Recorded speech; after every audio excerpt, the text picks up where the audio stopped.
Wasiu's contributions to the Fuji music industry cannot be overemphasized. He refined Fuji music into what he called modern Fuji, with the introduction of Western musical instruments. In 1994, in the ancient city of Ibadan, he was crowned the king of Fuji music. This multiple award winner was in 2001 bestowed the title of Light. It was titled Kamazo before. The album was a hit. The same year, he made a global tour covering North America and Europe. Wasiu's contributions to the Fuji music industry cannot be overemphasized.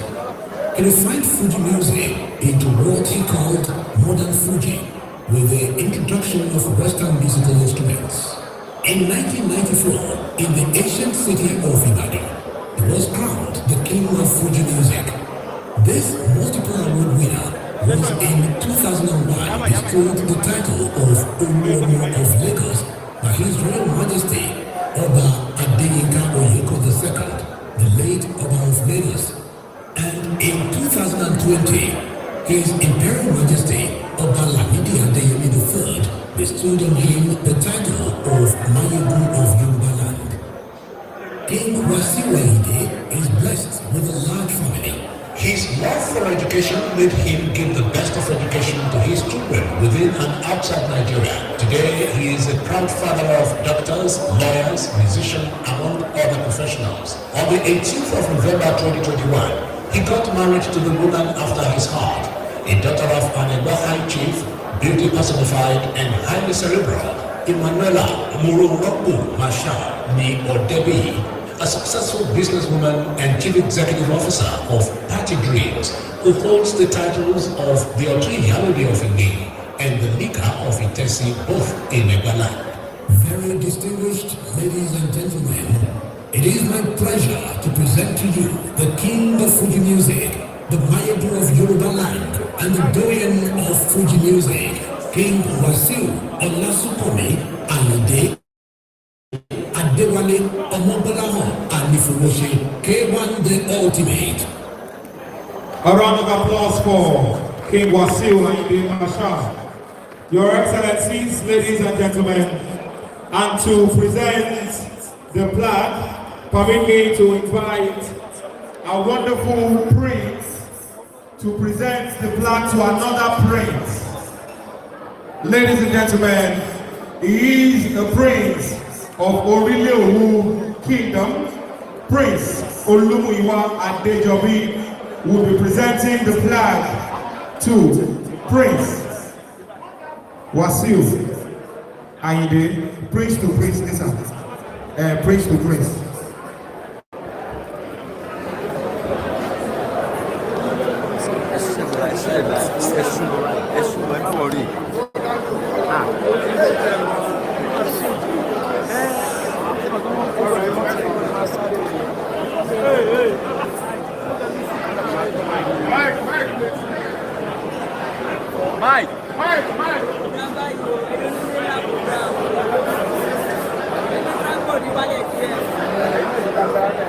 Prince Adejobi, please, a minute.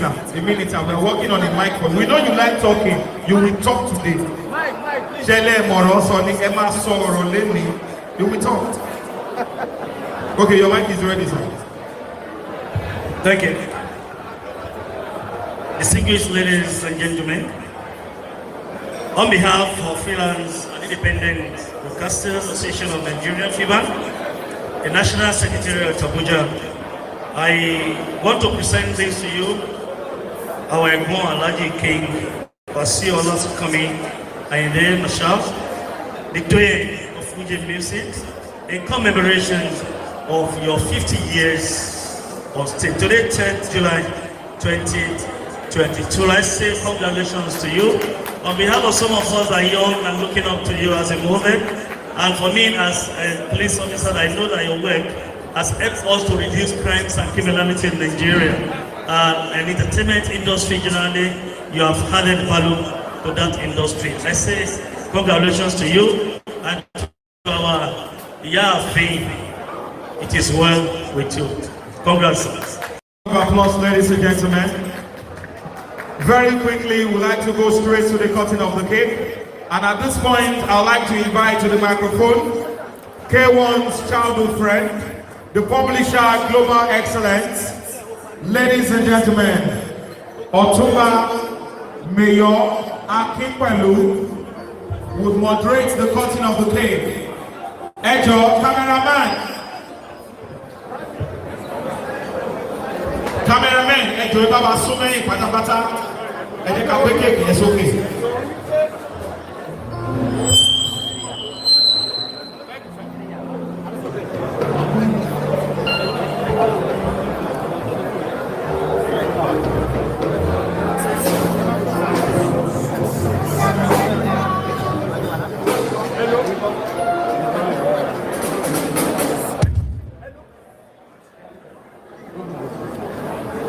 That's the 50th year anniversary cake.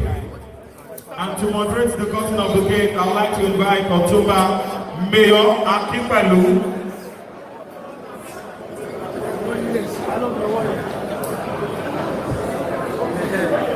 Engineer, please, the mic. Okay, thank you. Distinguished ladies and gentlemen, let me, on behalf of friends of K1 here, say a big thank you to the executive and members of FIBAN for honoring our friends. We know that this is just the beginning. There's still so many things that we're going to have to celebrate an icon who have made all of us happy. Some of us who are close to him are very proud of him. He's a superstar that is very, very hardworking. He has been inventing himself and has been a mega superstar since 84. And as an artist, it's not easy for you to be that consistent, to continue to enjoy those rights, to be a superstar from the 2014 league. So, on behalf of the friends here, I want to congratulate King Wasiu and his lovely wife. And we pray that God will give you good health. You will stay around enough for us to continue to enjoy the talent that God has given you. So, please proceed to cut the cake. I can't see any knife here.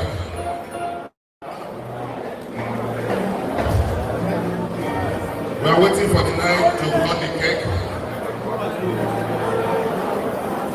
We are waiting for the knife, please.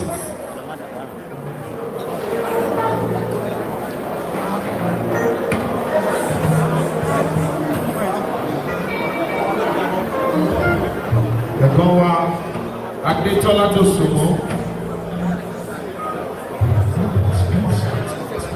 Can somebody arrange the knife for us, please? He's on the way, sir. Okay, thank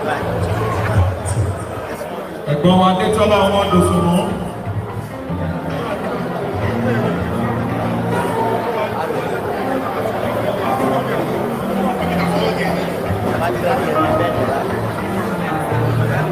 Okay. While we are waiting.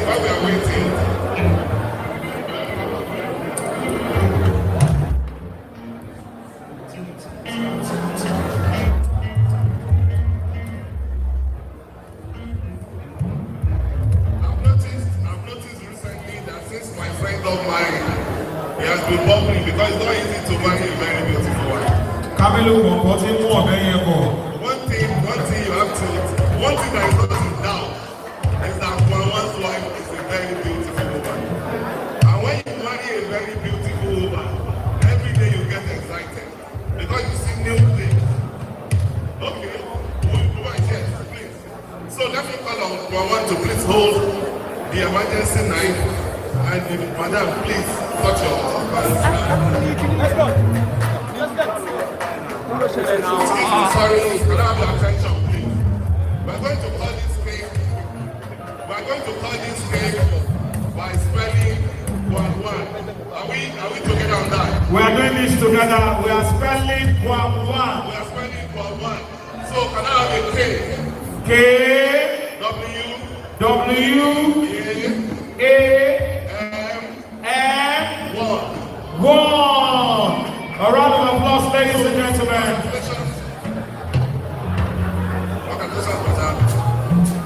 A round of applause, ladies and gentlemen. Thank you for honoring us. Ẹ̀gbọ́n wa Adetola Dosumo. Ladies and gentlemen, and to invite the doyen on stage, I'd like to make welcome Kolade Ononuga, K2, the heir to the throne.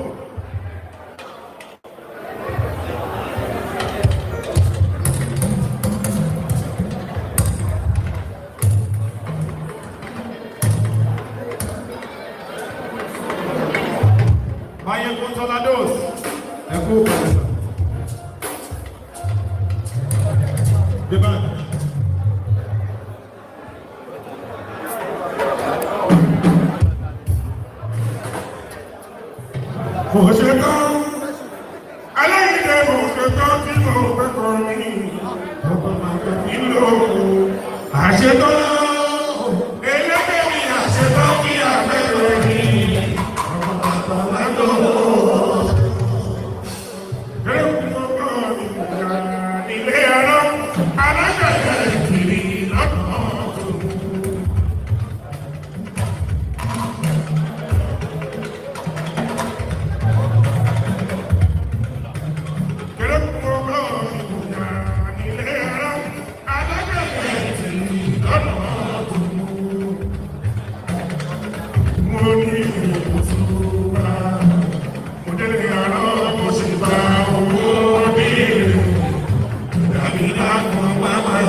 I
I